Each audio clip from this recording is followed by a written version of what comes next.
Bonjour à tous, aujourd'hui nous allons parler du livre de Joseph de Maistre, Considérations sur la France.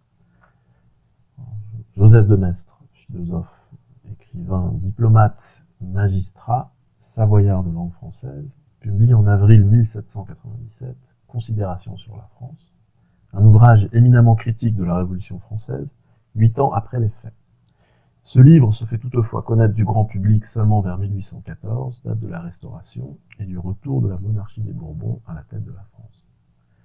Tout d'abord favorable à de prudentes réformes avant la Révolution, Joseph de Maistre multiplie les erreurs dans sa jeunesse. Il est initié à la franc-maçonnerie, puis adhère à une loge du rite écossais, et comme tous les lettrés de son temps, connaît malheureusement son Voltaire et son Rousseau sur le bout des doigts. Il demeure malgré tout, de par son éducation et sa scolarité chez les jésuites, un penseur imprégné de catholicisme. Son frère notamment, l'un de ses frères, était abbé. Peu après la Révolution, il lit avec attention les réflexions sur la Révolution de France du penseur irlandais Edmund Burke. Ce livre sera capital pour former la thèse de Considération sur la France, selon laquelle la Révolution française serait une extraordinaire punition divine pour le peuple français. Alors, à la suite de l'invasion de la Savoie par les troupes de la France révolutionnaire en 1792, il est contraint à l'exil et écrit notamment depuis Lausanne plusieurs pamphlets anti-révolutionnaires ou pro-royalistes sous le voile de l'anonymat. De plus en plus inquiet par l'esprit d'innovation que propagent les Lumières et dérives du jacobinisme, Maistre écrit Considérations sur la France vers 1794, qu'on pourrait décrire comme un ouvrage de théologie politique teinté de providentialisme. C'est un livre composé de 11 chapitres, qui doit faire environ 85 pages. Nous allons les aborder brièvement un par un. Alors, chapitre 1, des révolutions. Dans le premier chapitre, Joseph de Maistre rappelle au lecteur l'idée bien évidente que l'homme est obligatoirement esclave du Créateur, et qu'il est aussi libre de ses actions dans une certaine mesure, de sorte que les plans généraux de Dieu s'accomplissent de toute manière, mais que l'homme a un certain champ d'action faisant partie de ce grand plan. Je cite, « Ce qu'il y a de plus admirable dans l'ordre universel des choses, c'est l'action des êtres libres sous la main divine. Librement esclaves, ils opèrent tout à la fois volontairement et nécessairement, ils font réellement ce qu'ils veulent, mais sans pouvoir déranger les plans généraux. Chacun de ces êtres occupe le centre d'une sphère d'activité dont le diamètre varie au gré de l'éternel géomètre, qui sait étendre, restreindre, arrêter ou diriger la volonté sans altérer sa nature. Dans les ouvrages de l'homme, tout est pauvre comme l'auteur. Les vues sont restreintes, les moyens roides, les ressorts inflexibles, les mouvements pénibles et les résultats monotones. Dans les ouvrages divins, les richesses de l'infini se montrent à découvert jusque dans le moindre élément. Sa puissance opère en se jouant. Dans ses mains, tout est souple, rien ne lui résiste. Pour elle, tout est moyen, même l'obstacle, et les irrégularités produites par l'opération des agents libres viennent se ranger dans l'ordre général. » Fin de citation. Donc, toujours sur Maistre, cette liberté est ensuite réduite dans les temps de révolution, où des miracles s'accomplissent, ainsi que des événements qui dépassent la raison humaine. On constate alors que même les gens les plus puissants et les plus déterminés ne peuvent empêcher l'accélération des plans divins, et que l'homme est encore plus réduit au rang d'instrument de la puissance divine.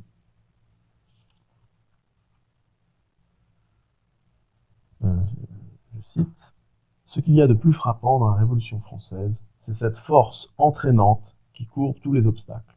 Son tourbillon emporte comme une paille légère tout ce que la force humaine a su opposer. Personne n'a contrarié sa marche impunément. On a remarqué, avec grande raison, que la Révolution française mène les hommes plus que les hommes ne la mènent. Cette observation est de la plus grande justesse, et quoi qu'on puisse l'appliquer plus ou moins à toutes les grandes révolutions, cependant, elle n'a jamais été plus frappante qu'à cette époque. Les scélérats mêmes qui paraissent conduire la Révolution n'y entrent que comme de simples instruments, et dès qu'ils ont la prétention de le dominer, de la dominer, ils tombent ignoblement. Ceux qui ont établi la République l'ont fait sans le vouloir et sans savoir ce qu'ils faisaient. Ils y ont été conduits par les événements. Un projet antérieur n'aurait pas réussi. Fin de citation. Ensuite, Joseph de Maistre a insisté sur le fait que c'est le flot de la révolution elle-même qui prend le pas sur les actions humaines et non les actions humaines qui guident le flot de la révolution. Enfin, je cite, enfin, plus on examine les personnages en apparence, les plus actifs de la révolution, et plus on trouve en eux quelque chose de passif et de mécanique. On ne saurait trop le répéter, ce ne sont point les hommes qui mènent la révolution, c'est la révolution qui emploie les hommes. On dit fort bien quand on dit qu'elle va toute seule. Cette phrase signifie que jamais la divinité ne s'était montrée d'une manière si claire dans aucun événement humain. Si elle emploie les instruments les plus vils, c'est qu'elle punit pour régénérer. Passons maintenant au chapitre 2, conjecture sur les voies de la Providence dans la Révolution française. Maistre nous fait part de sa réflexion selon laquelle la France est particulièrement punie, car Dieu lui a donné un rôle primordial, celui d'être le fer de lance de toutes les nations catholiques, et par conséquent, la France a été punie d'une manière particulièrement sévère. Je cite. Chaque nation, comme chaque individu, a reçu une mission qu'elle doit remplir. La France exerce sur l'Europe une véritable magistrature qu'il serait inutile de contester, dont elle a abusé de la manière la plus coupable. Elle était surtout à la tête du système religieux, et ce n'est pas sans raison que son roi s'appelait très chrétien. Bossuet n'a rien dit de trop sur ce point. Or, comme elle s'est servie de son influence pour contredire sa vocation et démoraliser l'Europe, il ne faut pas être étonné qu'elle y soit ramenée par des moyens terribles. Fin de citation. Non seulement la France a commis un crime en se détournant de Dieu avec la Révolution, et en niant Dieu, mais, encore une fois, selon l'auteur, elle aurait commis un crime encore plus grave en commettant un régicide. Parce que non seulement la Révolution a nié la souveraineté divine, mais en tuant le roi, elle a aussi décapité la seule tête qui était en théorie le plus grand relais de la souveraineté divine sur Terre. Je cite. Chaque goutte de sang de Louis XVI en coûtera des torrents à la France. 4 millions de Français peut-être paieront de leur tête le grand crime national d'une insurrection anti-religieuse et antisociale, couronnée par un régicide. Je répète. Le grand crime national d'une insurrection anti-religieuse et antisociale, couronnée par un régicide. Alors, malgré tout, Joseph de Maistre se veut un petit peu optimiste, puisque tous ces malheurs auront pour conséquence, selon lui, la régénération du peuple français, et aussi la régénération du clergé français. Donc, tous ces malheurs auront pour conséquence d'endurcir l'âme des catholiques français, afin de renaître plus tard. Je cite. Toutes les vies, toutes les richesses, tous les pouvoirs étaient dans les mains du pouvoir révolutionnaire. Et ce monstre de puissance, ivre de sang et de succès, phénomène épouvantable qu'on n'avait jamais vu et que sans doute on ne reverra jamais, était tout à la fois un châtiment épouvantable pour les Français et le seul moyen de sauver la France. Et je cite un petit peu plus loin par rapport au clergé. Le premier coup porté à l'Église fut l'envahissement de ses propriétés. Le second fut le serment constitutionnel. Et ces deux opérations tyranniques commencèrent la régénération. Le serment cribla les prêtres, s'il m'est permis de s'exprimer ainsi. Tout ce qu'il a prêté, à quelques exceptions près, dont il est permis de ne pas s'occuper, s'est vu conduit par degrés dans l'abîme du crime et de l'opprobre. L'opinion n'a qu'une voix sur ces apostats. Troisième chapitre, de la destruction violente de l'espèce humaine. Maistre dresse ici dans ce chapitre la liste des événements sanglants qui ont jalonné l'histoire de l'humanité depuis Jules César jusqu'à la Révolution française. Cette violence est constamment présente, mais monte en intensité lorsque l'âme humaine perd de sa superbe et que les vices gangréneux qui suivent les excès d'une civilisation triomphale s'imposent dans la société. Mais ici, encore une fois, la violence pour Joseph de Maistre prend des allures de purification voulue par Dieu à travers le sacrifice. C'est ce qu'on appelle le principe de réversibilité. On témoigne l'extrait suivant, qui est assez long. Je cite. Je sais bien que dans toutes ces considérations, nous sommes continuellement assaillis par le tableau si fatigant des innocents qui périssent avec les coupables. Mais sans nous enfoncer dans cette question qui tient à tout ce qu'il y a de plus profond, on peut la considérer seulement dans son rapport avec le dogme universel et aussi ancien que le monde de la réversibilité des douleurs, de l'innocence au profit des coupables. Ce fut de ce dogme, ce me semble, que les anciens dérivèrent l'usage des sacrifices qu'ils pratiquèrent dans tout l'univers et qu'ils jugeaient utiles non seulement aux vivants, mais encore aux morts, usage typique que l'habitude nous fait envisager sans étonnement, mais dont il n'est pas moins difficile d'atteindre la racine. Les dévouements, si fameux dans l'Antiquité, tenaient encore au même dogme. Désus avait la foi que le sacrifice de sa vie serait accepté par la divinité et qu'il pouvait faire équilibre à tous les maux qui menaçaient sa patrie. Le christianisme est venu consacrer ce dogme, qui est infiniment naturel à l'homme, quoiqu'il paraisse difficile d'y arriver par le raisonnement. Ainsi, il peut y avoir eu dans le cœur de Louis XVI, dans celui de la céleste Élisabeth, tel mouvement, telle acceptation capable de sauver la France. On demande quelquefois à quoi servent ces austérités terribles, pratiquées par certains ordres religieux, et qui sont aussi des dévouements. Autant vaudrait précisément demander à quoi sert le christianisme, puisqu'il repose tout entier sur ce même dogme agrandi, de l'innocence payant pour le crime. L'autorité qui approuve ces ordres choisit quelques hommes et les isole du monde pour en faire des conducteurs. Il n'y a que violence dans l'univers, mais nous sommes gâtés par la philosophie moderne qui a dit que tout est bien, tandis que le mal a tout souillé. Et que, dans un sens très vrai, tout est mal, puisque rien n'est à sa place. La note tonique du système de notre création ayant baissé, toutes les autres ont baissé proportionnellement, suivant les règles de l'harmonie. Tous les êtres gémissent et tendent, avec effort et douleur, vers un autre ordre des choses. Les spectateurs des grandes calamités humaines sont conduits surtout à ces tristes méditations, mais gardons-nous de perdre courage, il n'y a point de châtiment qui ne purifie, il n'y a point de désordre que l'amour éternel ne tourne contre le principe du mal. Il est doux, au milieu du renversement général, de pressentir les plans de la divinité. Chapitre 4. La Révolution française peut-elle durer?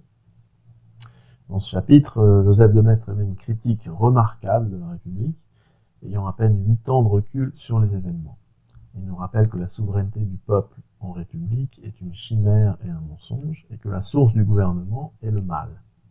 L'homme étant par nature mauvais, s'il ne met pas le catholicisme au centre de son système politique et social, s'il ne se soumet pas à Dieu pour atténuer sa nature pécheresse et pour le bien commun, il est mauvais. La République, elle, héritée de la Révolution, se revendiquant de la déesse raison et de l'athéisme, est alors le fruit d'un pouvoir illégitime et intrinsèquement mauvais. Et on déduit donc que cette forme de gouvernement ne pourra durer éternellement, et que l'irreligion et le néant ne peuvent être féconds, à l'inverse de la doctrine du Christ roi, qui, elle, s'inscrit dans l'éternité. Je cite, « Et maintenant encore, voyez comment le crime sert de base à tout cet échafaudage républicain. Ce mot de citoyen, qu'ils ont substitué aux formes antiques de la politesse, ils le tiennent des plus vils des humains. Ce fut dans une de leurs orgies législatrices que des brigands inventèrent ce nouveau titre.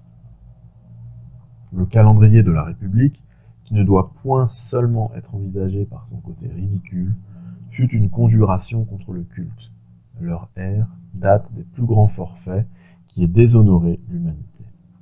Ils ne peuvent dater un acte sans se couvrir de honte, en rappelant la flétrissante origine d'un gouvernement dont les faits mêmes font pâlir. Est-ce donc de cette fange sanglante que doit sortir un gouvernement durable?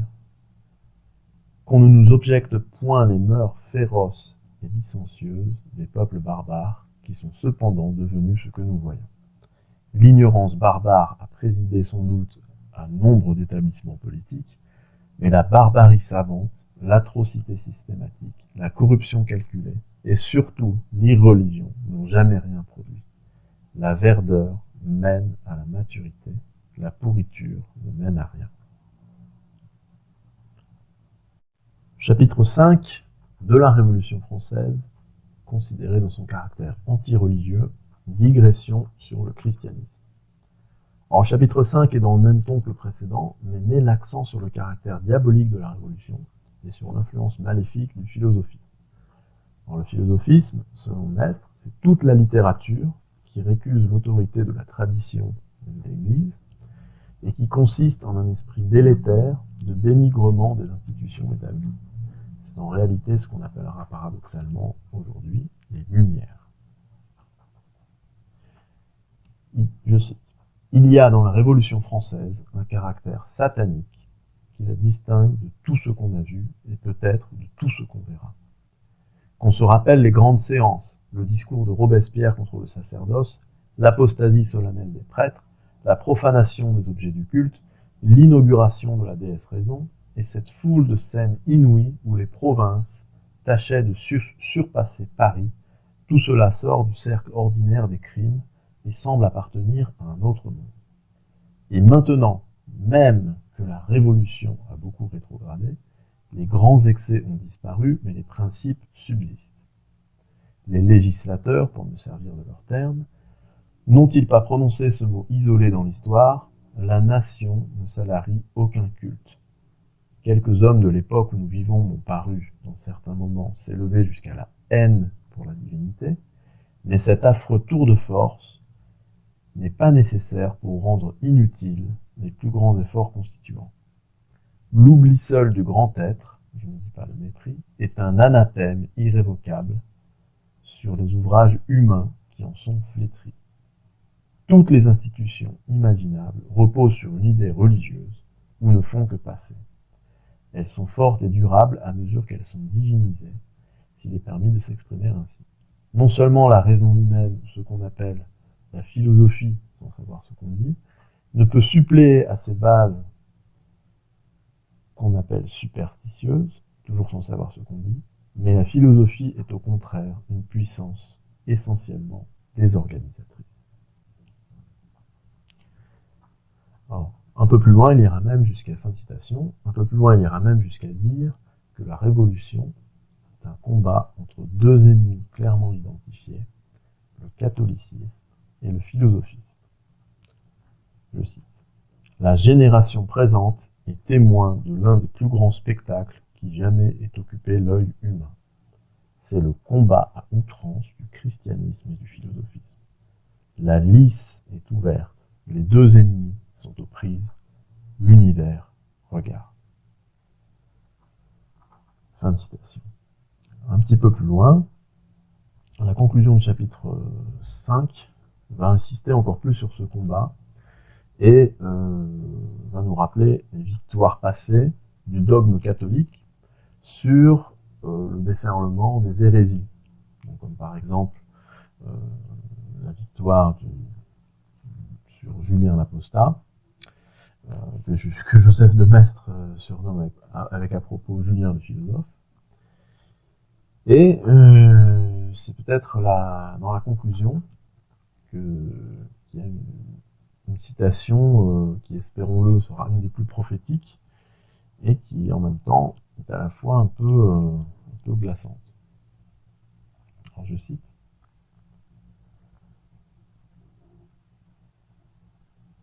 Il n'y a plus de prêtres. On les a chassés, égorgés, avilis, on les a dépouillés, et ceux qui ont échappé à la guillotine, au bûcher, au poignard, aux fusillades, aux noyades, à la déportation, reçoivent aujourd'hui l'aumône qu'ils donnaient jadis. Vous craigniez la forme de la coutume, l'ascendant de l'autorité, les illusions de l'imagination. Il n'y a plus rien de tout cela. Il n'y a plus de coutume, il n'y a plus de maître. L'esprit de chaque homme est à lui. La philosophie ayant rongé le ciment qui unissait les hommes, il n'y a plus d'agrégation morale. L'autorité civile, favorisant de toutes ses forces le renversement du système ancien, donne aux ennemis du christianisme tout l'appui qu'elle a lui accordé jadis. L'esprit humain prend toutes les formes imaginables pour combattre l'ancienne religion nationale. Ces efforts sont applaudis et payés, et les efforts contraires sont des crimes. Vous n'avez plus rien à craindre de l'enchantement des yeux, qui sont toujours le premier trompé, un appareil pompeux, de vaines cérémonies, n'en impose plus à des hommes devant lesquels on se joue de tout depuis 7 ans. Les temples sont fermés ou ne s'ouvrent qu'aux délibérations bruyantes et au bacchanal d'un peuple effréné. Les autels sont renversés, on a promené dans les rues des animaux immondes sous les vêtements des pontifes. Des coupes sacrées ont servi à d'abominables orgies, et sur ces autels que la foi antique environne de chérubins éblouis, on a fait monter des prostituées nues. Le philosophisme n'a donc plus de plainte à faire. Toutes les chances humaines sont en sa faveur. On fait tout pour lui et tout contre sa rivale. S'il est vaincu, il ne dira pas comme César « Je suis venu, j'ai vu et j'ai vaincu », mais enfin il aura vaincu. Il peut battre des mains et s'asseoir fièrement sur une croix renversée. Mais si le christianisme sort de cette épreuve terrible plus pur et plus vigoureux, si l'Hercule chrétien, fort de sa seule force, soulève le Fils de la terre et l'étouffe dans ses bras, portez-le vous-même sur son trône antique, relevez son oriflamme, et que son or, voyageant d'un pôle à l'autre, porte de toutes parts la devise triomphale. Le Christ commande, il règne, il est vainqueur. Chapitre 6 de l'influence divine dans les constitutions politiques. Alors, ce chapitre met l'accent sur le fait que les hommes ne peuvent pas créer leur propre constitution eux-mêmes, qu'ils sont toujours dépendants des conditions que Dieu leur donne. Maistre fait une comparaison avec la nature. Un homme peut planter un arbre, le sectionner, le tailler, mais il n'a pas le pouvoir d'inventer l'arbre. Il ajoute en outre que les constitutions peuvent varier énormément selon la population, les mœurs, la religion, la situation géographique, les relations politiques, les richesses, les bonnes et les mauvaises qualités d'une certaine nation. Je cite. La Constitution de 1795, tout comme ses aînés, est faite pour l'homme. Or, il n'y a point d'homme dans le monde. J'ai vu dans ma vie des Français, des Italiens, des Russes, etc. Je sais même, grâce à Montesquieu, qu'on peut être persan. Mais quant à l'homme, je ne déclare ne l'avoir rencontré de ma vie. S'il existe, c'est bien à mon insu. Chapitre 7. Signe de nullité dans le gouvernement français. Chapitre 7. Maistre ironise sur le nombre gargantuesque de lois qui sont édictées et sur le nombre de différentes constitutions que la République se donne en très peu de temps, mais qui, selon lui, demeure un château de cartes, n'étant basé que sur la lassitude des députés à trouver un compromis. L'image que va utiliser Joseph de Maistre pour qualifier le Parlement, c'est l'image d'un bateau qui préférerait rester arrimé à un mauvais port plutôt que de naviguer sur une mer courroucée. Alors, petite citation. Il n'y a donc point de souveraineté en France, tout est factice, tout est violent, tout annonce qu'un tel ordre des choses ne peut durer. La philosophie moderne est tout à la fois trop matérielle et trop présomptueuse pour apercevoir les véritables ressorts du monde politique. Une de ces folies est de croire qu'une assemblée peut constituer une nation, qu'une constitution, c'est-à-dire l'ensemble des lois fondamentales qui conviennent à une nation et qui doivent lui donner telle ou telle forme de gouvernement, est un ouvrage comme un autre qui n'exige que de l'esprit, des connaissances et de l'exercice. qu'on peut apprendre son métier de constituant, et que des hommes, le jour qu'ils y pensent, peuvent dire à d'autres hommes, faites-nous un gouvernement, comme on dit à un ouvrier, faites-nous une pompe à feu.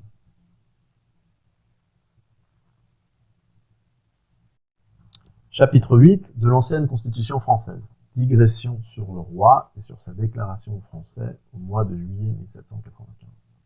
Au chapitre 8 décortique la déclaration du roi aux Français en 1795, donc c'était le comte de Provence, le futur Louis XVIII.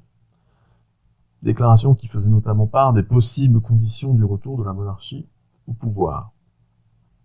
C'est ce qu'on appelle la déclaration de Vérone. Maistre était assez critique vis-à-vis de cette déclaration, ce qui lui vaudra plus tard d'être ignoré par la cour royale, lui reprochant de donner trop de latitude au parlementarisme. Ceci dit, Joseph de Maistre va émettre une remarque intéressante sur les Capétiens, que je vais vous citer. Les Français n'ont-ils pas essayé assez longtemps le sang des Capets? Ils savent, par une expérience de 8 siècles, que ce sang est doux.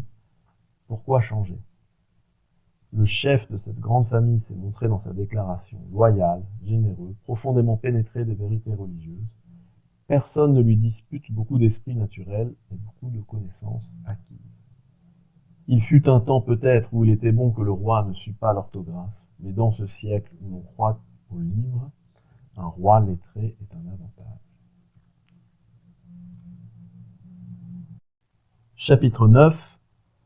Comment se fera la contre-révolution si elle arrive? Alors, il s'agit d'un chapitre très court où Joseph de Maistre règle ses comptes avec deux de ses opposants, le Suisse Benjamin Constant et Madame de Staël, qui est franco-suisse. Alors, tous deux s'opposent à une contre-révolution. Madame de Staël, elle, de son côté, a écrit un ouvrage qui s'appelle Réflexion sur la paix intérieure, et se donnait comme priorité d'éviter une possible contre-révolution pour ne pas revivre de la violence. C'était un petit peu, entre guillemets, du gauchisme avant l'heure. Benjamin Constant, lui disait qu'on pouvait améliorer la République sur le fameux principe de la perfectibilité. Donc on pourrait dire aujourd'hui, par exemple, qu'il faut améliorer l'Union européenne. Donc ce principe, c'est un principe cher aux idéologues libéraux. Et Benjamin Constant a lui écrit une brochure intitulée « De la force du gouvernement actuel et de la nécessité de s'y rallier ». Alors dans ce chapitre, on peut aussi noter un autre fait anticatholique, puisque Benjamin Constant s'est fait naturaliser français grâce à une loi, la loi du 15 décembre 1790, déclarant français les descendants de familles expatriées pour cause de religion, donc les protestants, à condition qu'ils s'installent en France. Donc c'était quelqu'un qui avait un intérêt à défendre la République. Dans le chapitre 10, Joseph de Maistre insiste sur le fait que la réelle liberté est celle que Dieu nous offre et non celle que la Révolution nous donne en modèle, car elle s'est construite sur le vice et sur la défiance à Dieu. Alors, deux petites citations à ce sujet. Pour faire la Révolution française, il a fallu renverser la religion, outrager la morale, violer toutes les propriétés et commettre tous les crimes. Pour cette œuvre diabolique, il a fallu employer un tel nombre d'hommes vicieux que jamais peut-être autant de vices n'ont agi ensemble pour opérer un mal quelconque. Au contraire, pour rétablir l'ordre, le roi convoquera toutes les vertus, il le voudra, sans doute, mais par la nature même des choses, il y sera forcé. Son intérêt le plus pressant sera d'allier la justice à la miséricorde. Les hommes estimables viendront d'eux-mêmes se placer au poste où ils peuvent être utiles, et la religion, prêtant son sceptre à la politique, lui donnera les forces qu'elle ne peut tenir que de cette sœur auguste. Autre citation. Français, c'est au bruit des chants infernaux, des blasphèmes de l'athéisme, des cris de mort et des longs gémissements de l'innocence égorgée, c'est à la lueur des incendies sur les débris du trône et des autels, arrosés par le sang du meilleur des rois et par celui d'une foule innombrable d'autres victimes, c'est au mépris des mœurs et de la foi publique, c'est au milieu de tous les forfaits que vos séducteurs et vos tyrans ont fondé ce qu'ils appellent votre liberté. C'est au nom de Dieu très grand et très bon, à la suite des hommes qu'il aime et qui l'inspirent, et sous l'influence de son pouvoir créateur, que vous reviendrez à votre ancienne constitution et qu'un roi vous donnera la seule chose que vous devriez désirer sagement, la liberté par le monarque. Alors, dans ce chapitre qui est assez long, Maistre décrit ensuite une France apeurée, éreintée après tant de massacres et de changements, qui flanche et qui se flétrit devant la fausse peur que la République instille via ses relais politiques ou artistiques. Donc la fausse peur, l'épouvantail d'une contre-révolution. Alors tout cela mène à un endormissement des Français, devenant par conséquent assez peureux, pusillanime, qui se contentent simplement de vivre dans un pays où on ne risque pas la mort. Alors quand bien même la République n'aurait aucune légitimité, puisqu'il faut rappeler que la République s'est autoproclamée, donc il en profite aussi pour critiquer les changements sociétaux ô combien importants, dont nous voyons évidemment les conséquences néfastes aujourd'hui. Par exemple, la loi sur le divorce du 20 septembre 1792, qui autorisait la séparation par consentement mutuel ou simplement à la demande d'un des deux conjoints invoquant l'incompatibilité d'humeur. C'était une loi qui avait fait couler beaucoup d'encre à l'époque et qui avait suscité de vives réactions, comme par exemple celle d'un autre contre-révolutionnaire, Louis de Bonald. Une petite citation à ce sujet. Cependant, les lois sont sans vigueur. Le gouvernement reconnaît son impuissance pour les faire exécuter. Les crimes les plus infâmes se multiplient de toutes parts. Le démon révolutionnaire relève fièrement la tête. La Constitution n'est qu'une toile d'araignée et le pouvoir se permet d'horribles attentats. Le mariage n'est qu'une prostitution légale. Il n'y a plus d'autorité paternelle, plus d'effroi pour le crime, plus d'asile pour l'indigence. Le hideux suicide dénonce au gouvernement le désespoir des malheureux qui l'accusent. Le peuple se démoralise de la manière la plus effrayante et l'abolition du culte, jointe à l'absence totale d'éducation publique, prépare à la France une génération dont l'idée seule fait frissonner. Lâches optimistes, voilà donc l'ordre des choses, de choses que vous craigniez de voir changer. Sortez, sortez de votre malheureuse léthargie. Au lieu de montrer au peuple les mots imaginaires qui doivent résulter d'un changement, employez vos talents à lui faire désirer la commotion douce et rassainissante qui ramènera le roi sur son trône et l'ordre dans la France. Fin de citation. Alors, ensuite, Maistre va indiquer un petit peu plus tard dans ce chapitre que la contre-révolution ne serait pas en réalité une révolution en elle-même, mais tout simplement le contraire de la révolution, c'est-à-dire le retour à un ordre naturel dont les fondements seraient divins et à un roi de France. Le retour à l'ordre ne peut être douloureux parce qu'il sera naturel et parce qu'il sera favorisé par une force secrète dont l'action est toute créatrice. On verra précisément le contraire de tout ce qu'on a vu. Plus tard. Enfin, c'est ici la grande vérité dont les Français ne sauraient trop se pénétrer. Le rétablissement de la monarchie, qu'on appelle contre-révolution, ne sera point une révolution contraire, mais le contraire de la révolution.